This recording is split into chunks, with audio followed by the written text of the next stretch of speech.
सावन के पावन पवित्र महीने में जल चढ़ाने की महत्वता सबसे अधिक है। कहा जाता है, गुरुजी कहते हैं, इस महीने 2 लोटा जल अपने हाथ में लेकर शिवलिंग पर जो चढ़ा देता है वह महाकाल की बहुत सुंदर सेवा कर रहा होता है और उसके जीवन में सब कामना इससे सिद्ध हो जाती है। परंतु होता क्या है, कई बार हम शिवलिंग जिंदगी भर जल चढ़ाते रह जाते हैं और दुख भी पाते हैं, मनोकामना ही पूर्ण नहीं हो पाती है। फिर सोचते हैं कि हमारी पूजा आराधना में कहाँ पर कमी हो रही है। हम जानते हैं, साधारण सरल शब्दों में कहा जाता है, 1 लोटा जल सब समस्याओं का हल। ऐसे में निरंतर रूप से महादेव की भक्ति भी कर रहे हैं, पूर्ण रूप से पूजा आराधना भी कर रहे हैं, परंतु हमें पूर्ण रूप से मन और तन से कहीं ना कहीं आध्यात्मिक सुख नहीं मिल रहा है। शिव भक्ति की ओर हम लीन नहीं हो पा रहे हैं, जीवन में निरंतर दुख पा रहे हैं, मनोकामना कई लंबे समय से अटक रही है। तो ऐसे में आप सभी को भूल कर भी इस तरह से जो है, इस लोटे से, इस विधि से, इस विधान से, इस नियम के तहत शिवलिंग पर जल नहीं चढ़ाना है। हालांकि यह बातें छोटी छोटी सी हैं, आप में से कई शिव भक्तों को पता भी होंगी, परंतु कई भक्तजन जो नए जुड़ते हैं उन्हें यह बात जरूर से विदित करानी होती है। कई बार हम बड़े बड़े आडंबरों में फंस जाते हैं, परंतु जो बेसिक चीज़ें होती है, छोटी छोटी चीज़ें होती हैं, उन्हें इग्नोर करते हैं तो कमी वहीं पर रह जाती है। तो आप सभी शिव पूजा में लगे होंगे, अत्यधिक शुभ है। इस महीने जल की महत्वता बहुत अधिक है। तो सबसे पहले जल चढ़ाने का सबसे सही समय कौन सा है, आपके प्रश्न आते हैं। तो आप सभी को बताते हुए चलूं, शिवलिंग पर जल चढ़ाने का कोई निश्चित समय नहीं है। महादेव पर 4 पहर जल का अभिषेक होता है। आप जानते होंगे, शिवलिंग में जो ऊपर से बूंद बूंद करके जल टपकता है वह अपने आप में अद्भुत माना गया है। उसमें महादेव और माता रानी की 5 पुत्रियां विराजमान रहती हैं और वह जल सेवा महादेव की करती हैं। महादेव को जल सबसे अधिक प्रिय है। तो ऐसे में शास्त्रों में, शिव महापुराण में वर्णित है, महादेव को 4 पहर और किसी समय भी जलाभिषेक किया जा सकता है।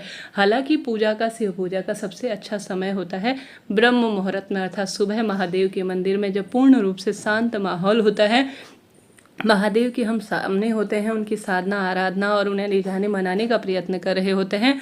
बिल्कुल महादेव के सामने हम बैठे रहते हैं, मन और तन भक्ति में लीन होता है, कोई रोक टोक करने वाला नहीं, एकदम शांत मन से ब्रह्म मुहूर्त में आपको पूजन करना चाहिए। परंतु स्थिति ऐसी है कि नहीं जा कर सकते, दिनचर्या ही कुछ ऐसी है, तो आप 9 बजे 10 बजे तक लास्ट। कई महिलाओं को, मेरे घर के सामने ही मंदिर है, मैंने देख रखा है, जब समय पड़े घर के कार्य से निवृत्त जाती है, स्नान ध्यान कर लेती है, उसके बाद जो है महादेव के लिए समय निकालती हैं। ऐसा ना करें जी, जिसने महादेव को सही समय दे दिया ना, उसका समय बदल जाता है। तो पूजा का एक समय होता है, एक निश्चित विधान है, तो आप उस विधान का पालन कीजिएगा, तभी आपका फल मिलेगा। तो आप सभी को जितना संभव हो ब्रह्म मुहूर्त में ही पूजा आराधना कर लेनी चाहिए।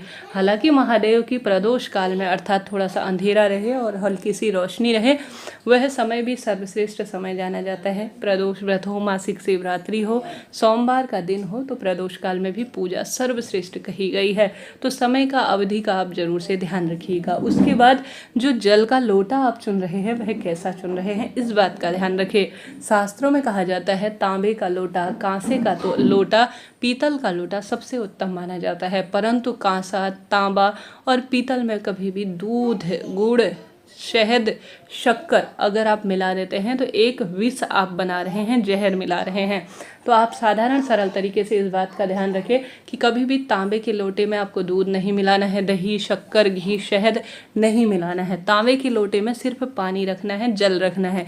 अलग से एक दूसरा स्टील का बर्तन लीजिए या कोई अन्य धातु, चांदी की, सोने की, जो सी भी आपके पास है वह आप वस्तु रखिए, उसमें आप सभी विशेष तौर पर यह सारी चीज़ें रखिए। इस बात का ध्यान रखें, कई जन अवगत होते हैं, तो इन चीज़ों का आपको ध्यान रखना चाहिए। शिवलिंग पर आपको जो है विधान से जल चढ़ाना चाहिए। हमेशा अपने घर के मटके से ही आपको पानी भरना चाहिए। इससे पितृ देवताओं का भी आशीर्वाद मिलता है, घर में लक्ष्मी में वृद्धि होती है, संपदा में वृद्धि होती है। शिवलिंग पर जल चढ़ाएं और साथ ही सबसे पहले अभिषेक का एक विधान होता है। हमेशा शिवलिंग पर सबसे पहले जल चढ़ाना चाहिए। जल कहाँ कहाँ चढ़ाया जाता है, अशोक सुंदरी माता, कार्तिकेय जी भगवान और साथ ही माता अशोक सुंदरी के बाद माता रानी के हस्त कमल पर जल चढ़ाते हुए शिवलिंग पर जलाभिषेक करना चाहिए। इसके बाद आपको जलाभिषेक करना है।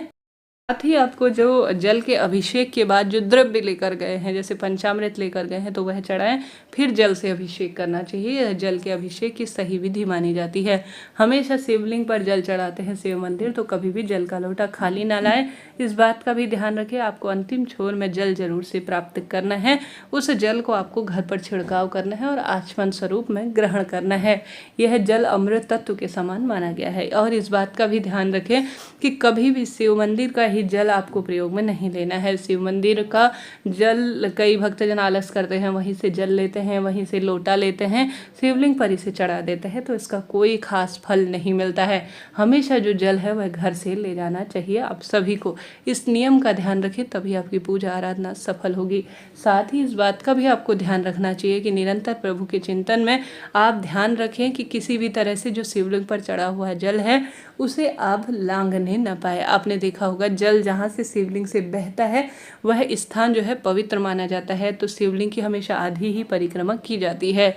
शिवलिंग में किसी भी तरह से आप सभी को हल्दी नहीं चढ़ानी है, मेहंदी नहीं चढ़ानी है, तुलसी पत्र शिवलिंग पर नहीं चढ़ाया जाता, शंख से जो है शिव का अभिषेक नहीं किया जाता है।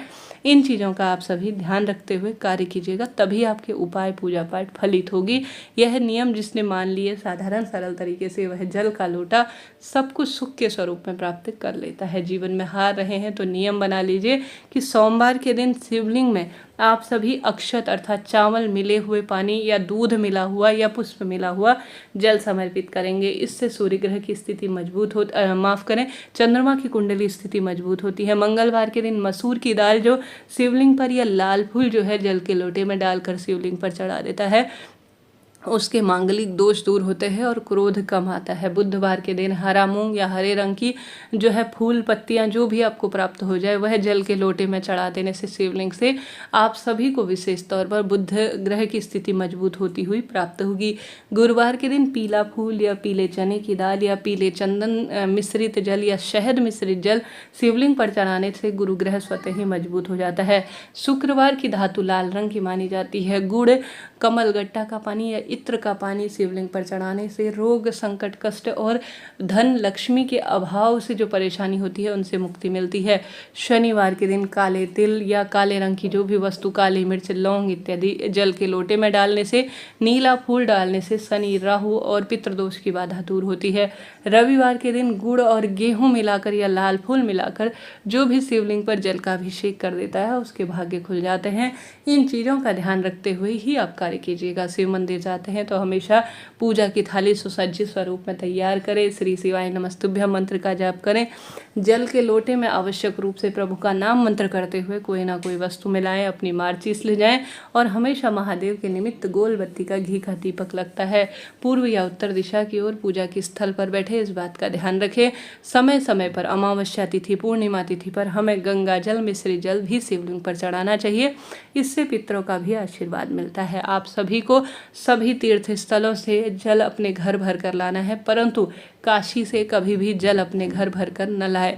ऐसी मान्यता है। काशी में मृत्यु बहुत अधिक जो है तप के बाद प्राप्त होती है। काशी में जो व्यक्ति मरता है वह सीधे मोक्ष प्रदान करता है, उसे प्राप्त होता है। बड़े बड़े जन जो साधु महात्मा होते हैं वह काशी में मृत्यु को तरसते हैं, योग साधना करते हैं कि काशी में मृत्यु हो जाए। तो वहाँ पर जो भी जीव होते हैं ना, वह अपने आप में बहुत श्रेष्ठ कर्म और तप कर कर काशी में मृत्यु प्राप्त किए होते हैं। तो कभी भी काशी की मिट्टी, काशी का गंगा जल अपने साथ अपने घर नहीं लाना है, यह दोष उत्पन्न करता है। इन नियमों का भी ध्यान रखें। समय समय पर अगर किसी पवित्र स्थान से जल ला रहे हैं तो वहाँ दान जरूर से करें। जैसे गंगा मैया से जल ला रहे हैं तो दान जरूर से करें, तभी आपका व्रत पूजा पाठ सफल होगा। इसके साथ ही इस बात का भी आप सभी को ध्यान रखना चाहिए, जो भी आप पूजा की सामग्री ले जाते हैं वह साफ स्वच्छ तांबे का लोटा हो या कांसे का लोटा हो, साफ स्वच्छ अवस्था में होना चाहिए। जो स्टील का लोटा होता है वह लोहे से संबंध रखता है, लोहे को पीट कर ही स्टील बनाया जाता है हल्की धातु के स्वरूप में। तो जितना संभव हो आप स्टील को अवॉइड करें पूजा पाठ में। जितना संभव हो चांदी का लोटा, तांबे का और साथ ही मिट्टी का या आप कांसे का ले सकते हैं। यह धातु सबसे उत्तम उत्तम मानी जाती है पूजा पाठ के कार्यों के लिए। इन नियमों का, इन पूजा पाठ के कार्यों का ध्यान रखेंगे तो निश्चित ही आपका व्रत उपवास सफल माना जाएगा। इस महीने एक माला श्री शिवाय नमस्तुभ्यम मंत्र की दान करना भाग्य चमका देती है। इस महीने बेलपत्र वृक्ष को रोपित करना भाग्य चमका देता है। इस महीने शिव पर 2 लोटा जल अपने हाथों में लेकर कांवड़ जल का भाव करते हुए शिवलिंग पर चढ़ाना भाग्य चमका देता है। इस महीने सुहाग सामग्री का दान करना ज़्यादा से ज़्यादा भाग्य चमका देता है।